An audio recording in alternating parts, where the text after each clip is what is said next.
Hi guys, welcome back to my channel, and today we're trying to make a volcano explode. Let's get started. This is our volcano that we got from Morrison's.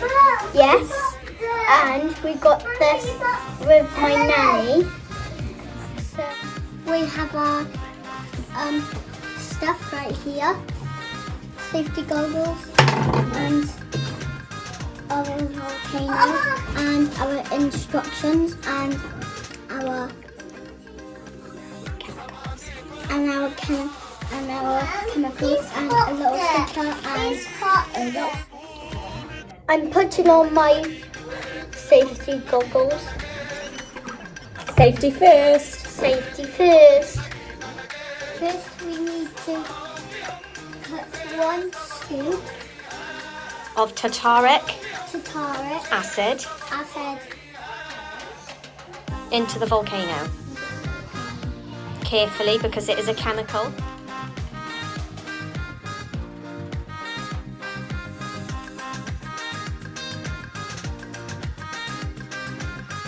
Next, we are gonna mix bubbles with warm water.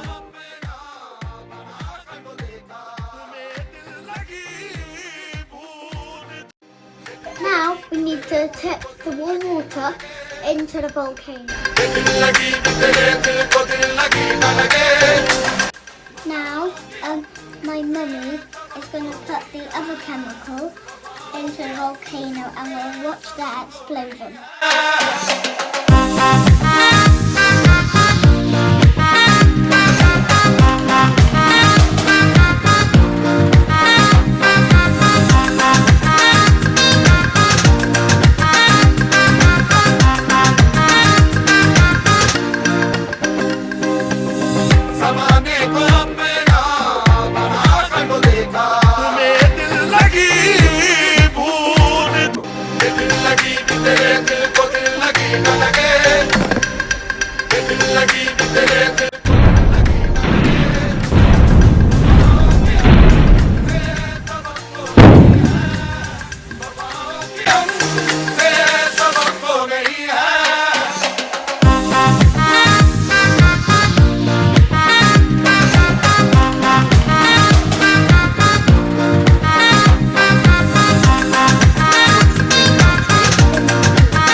I hope you liked my video. Thanks for watching. Bye!